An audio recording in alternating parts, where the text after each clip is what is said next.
Hello, my name is Randy Scammahorn, and this is the Chairman's Brief.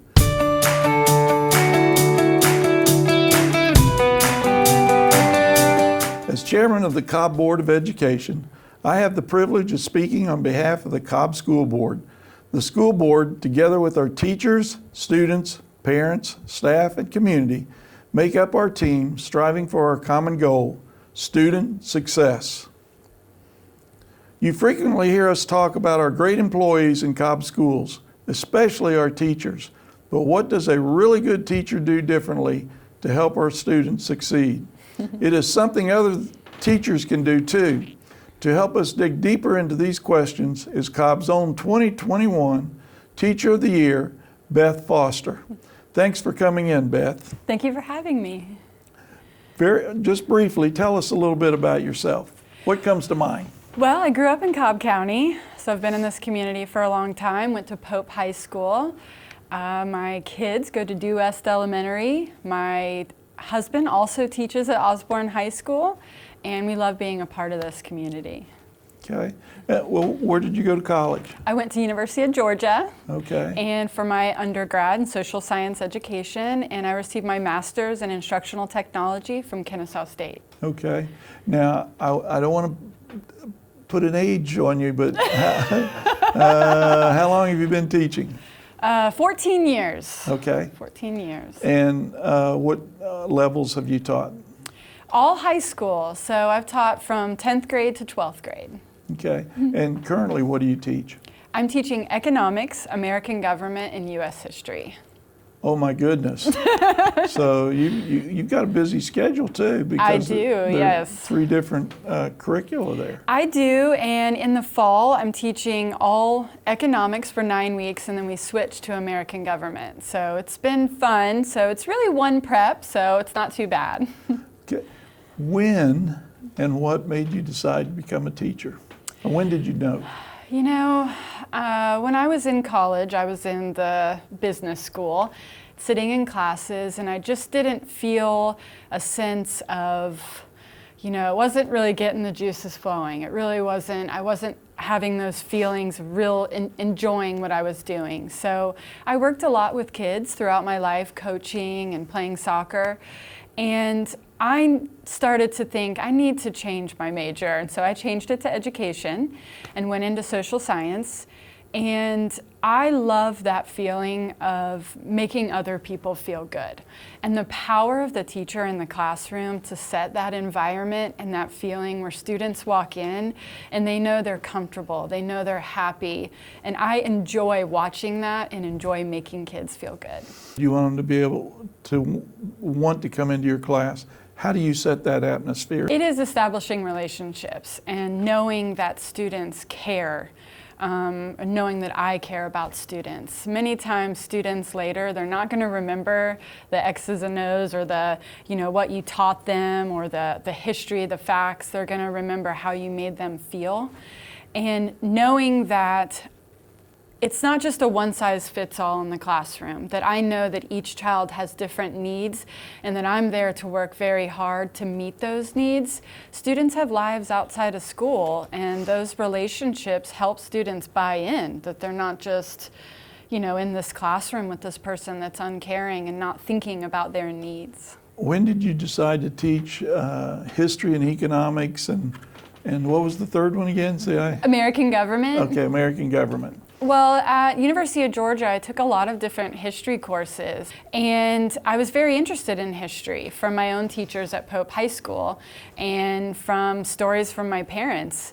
And it wasn't until later that I co-taught with Jennifer Yeomans. She is a teacher at Osborne High School, and I co-taught with her, and she was an amazing economics teacher and made me love it, made me interested in it. And then our ESOL population started growing at Osborne High School, and there was a need to teach economics. So I kind of got into economics, and that's how I got into it.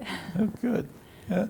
Now, when I talk to people out in the community, and this is over the years, and you may hear this too, they say, we don't teach enough history, or do we teach civics? It used to be called civics. How do you react to that? Well, I think it's the teacher's job to make things relevant in the classroom. I think it's the way that teachers teach. I think if you're just having kids have rote memorization of facts or things like that, you're not going to get students to buy in. And I think that there are a lot of teachers across this county that are taking what's currently happening in our society, in our country, and making it relevant. And those conversations are happening, and students are expressing their learning, and they're very aware of what's going on. And so there's a lot of that going on in a lot of teachers in Cobb County. One thing I've really loved in this last year with economics is with the end of course going away, we've put in more personal financial literacy. Oh, that's Things great. that are very relevant for students, credit cards, debit, budgeting, paying for higher education, and they're learning so much more about that. And so they're so much more prepared going into the real world and having more information about how to do those things, those skills they need. Well, you just taught me something. I didn't realize that we're doing that. We used to do that in like business math or something like that. But can you bring our viewers up to speed on how the Teacher of the Year recognition works? I'm surrounded by such brilliance and amazing teachers at Osborne, so for my colleagues to nominate me and vote for me, it was a real honor. And then from there, I found out through a Zoom meeting, because we were in shutdown in the spring of 2020, that I had won Teacher of the Year. And then from there, I completed an application and won the High School Teacher of the Year. And then to my shock and surprise at the last board meeting, I was announced the District Teacher of the Year. And I got to celebrate with my family and my kids, and it's been an amazing experience. So now the next thing, you get to compete at the state level, correct? Yes, I have received that application. So my principal, Josh Morial, has been extremely supportive of me, and that this is a major honor. I don't like to get a lot of attention and recognition, so I'm trying to just kind of go with it, and I appreciate everything that's happened. It's been an enjoyable ride. Okay. So you've seen Osborne before the rebuild, and we're currently rebuilding Osborne. What do you like about Osborne? Oh gosh, well, You can say more than one thing, too. there's so many things. First of all, the new building is beautiful. Everything is so fresh and clean, the latest technology. Students can be proud of it. The community can be proud of this beautiful building.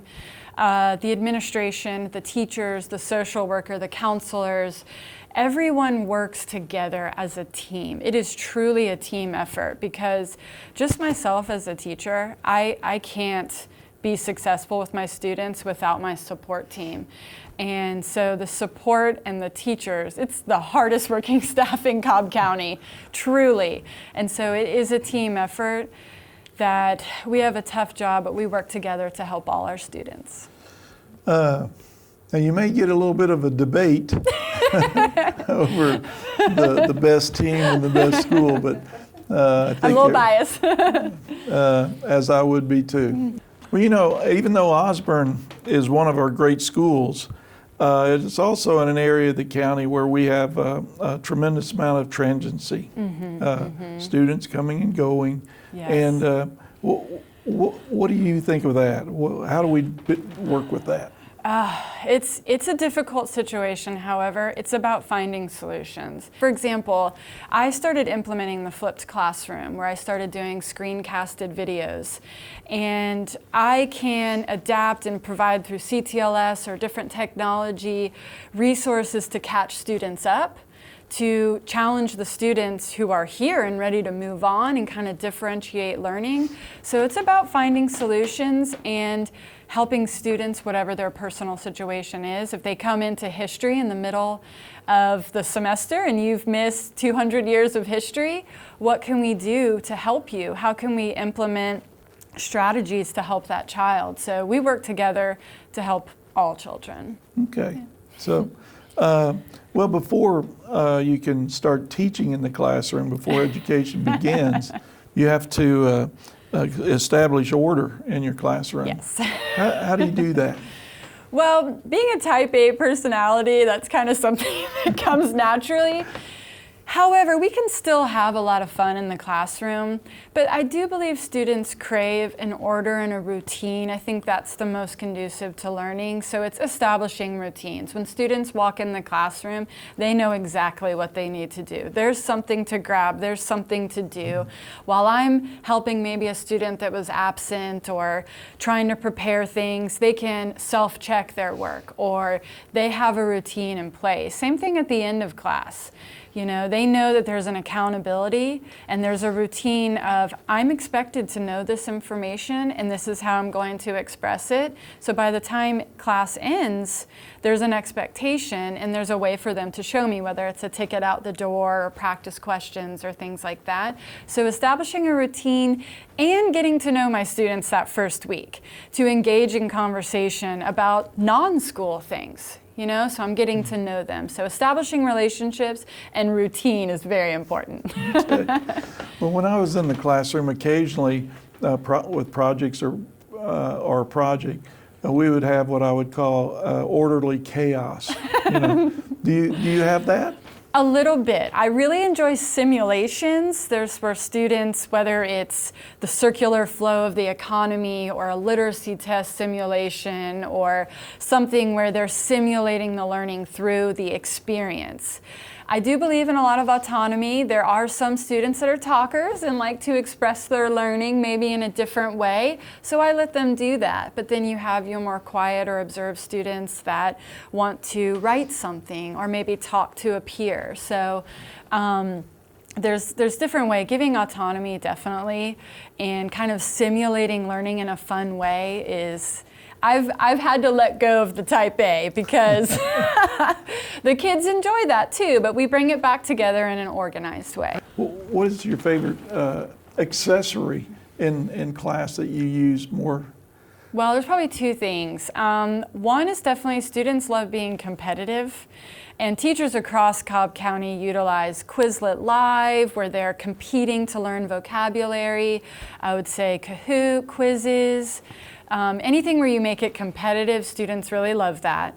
And the second thing is the old days of lecture and just the teacher talking don't work, right? So something I use, Nearpod. There might be a little bit of lecture, but we have an interactive PowerPoint where students can practice. So I just give a little bit of information and then they're drawing a graph where I can instantly see everyone's work, or they're answering a question. So it's very interactive and I can get in the students' minds and they're not just bored there, sit and get. So Nearpod, definitely in any kind of competitive game. Are we moving technology for the betterment of our education?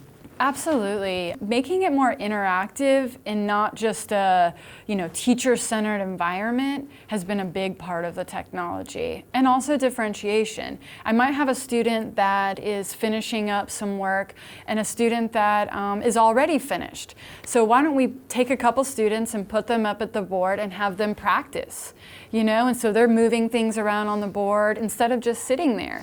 Now, when you say, excuse me the interruption, when you say board, you mean the interactive flat panel? The interactive See, flat people panel, my age yes. might think, okay, Blackboard, although I wasn't around that long. Yeah. Okay. Yeah. Yes. So you'd move them up to the interactive flat panel. Yes. To start experimenting or seeing what would happen. Go ahead with that. Yeah, So- I mean, even we're learning about the categories of gross domestic product, and some students are kind of still working on the practice with a worksheet, and then I can kind of amp it up a little bit with something a little more challenging, and they can use that board. So making it much more interactive has definitely, technology has taken it in the right direction, definitely.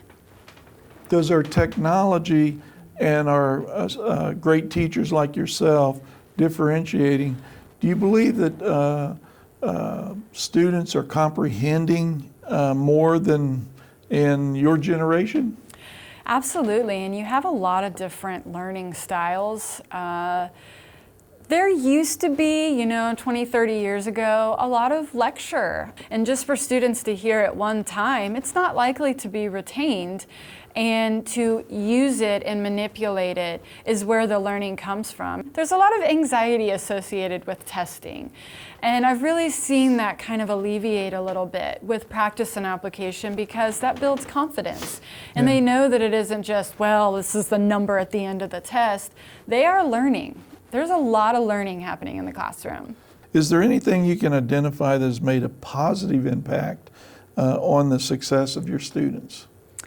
Yeah, probably the two things that I would answer are technology, definitely, and what we've discussed with that, but also knowing that there isn't a one-size-fits-all kind of, lecture, sit and get, teacher-centered. The real push in Cobb County for more student-centered learning, and academic coaches and people from the county level kind of pushing that.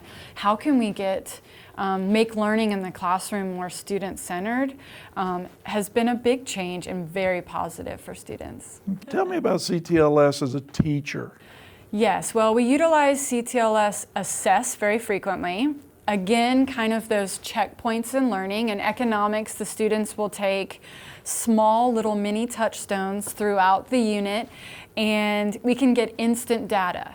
And I can see through CTLS Assess, and the team, my whole economics team at Osborne can see it, and across the county, and we can look at the data, come up with strategies, and again, that process, go back to the classroom. How can we remediate? What did I say or do as a teacher, that may have why are most of the class getting that question wrong, but they're doing well on that question, and kind of gear your learning. So CTLS definitely is a big one.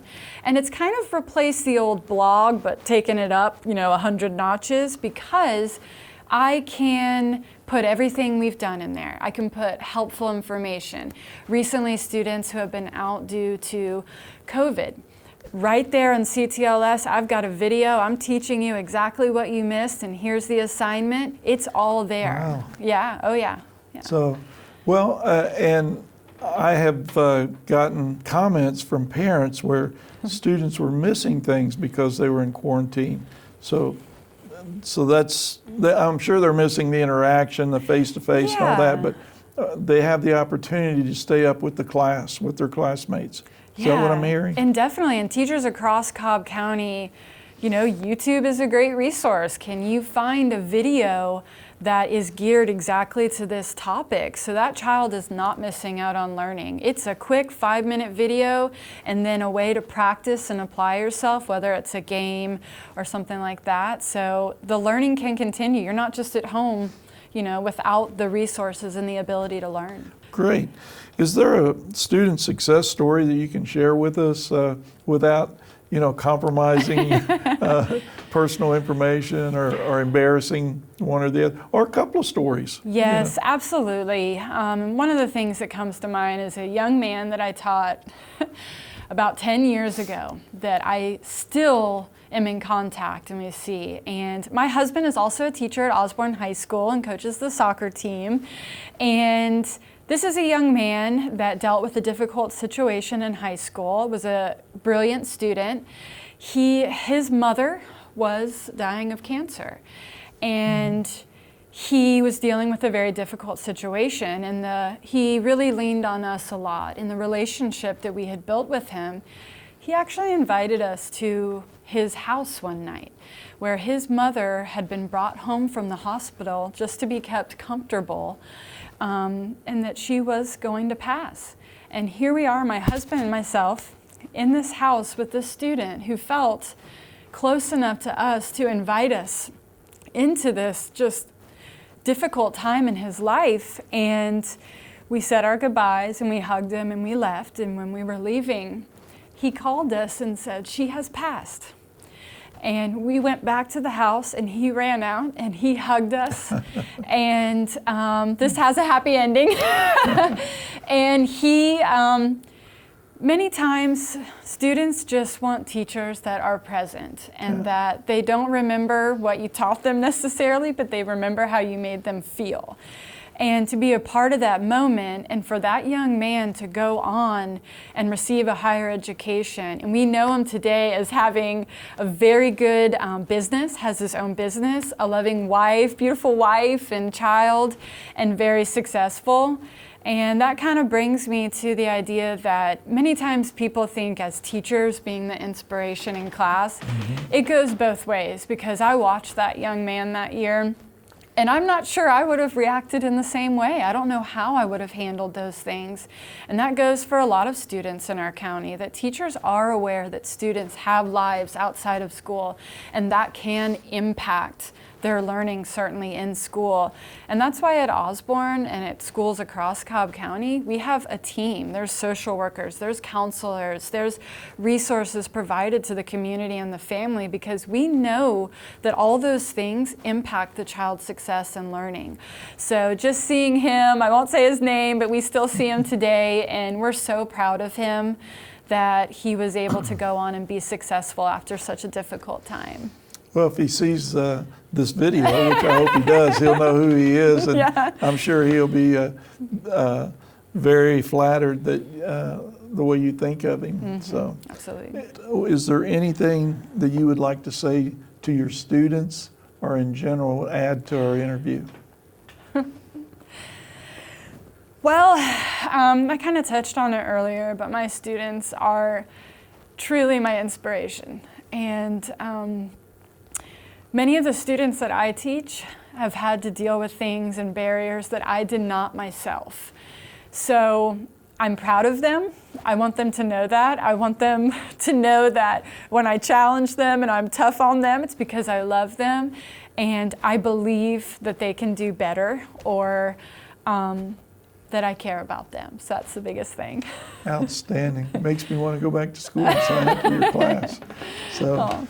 well, thank you, Beth. And Beth, congratulations on being named Cobb's Teacher of the Year. And thanks for taking the time to be here today. And thank you for watching. We have lots of great teachers in our district. The first week in May will be Teacher Appreciation Week. It seems like it's a long way off, but mark it on your calendars now. Teachers at all levels will be grateful for a kind word of appreciation from you then, or any time of the year. Be sure to join me again next week to discuss some of the great things happening in the Cobb County School District. Thanks again. Have a good day.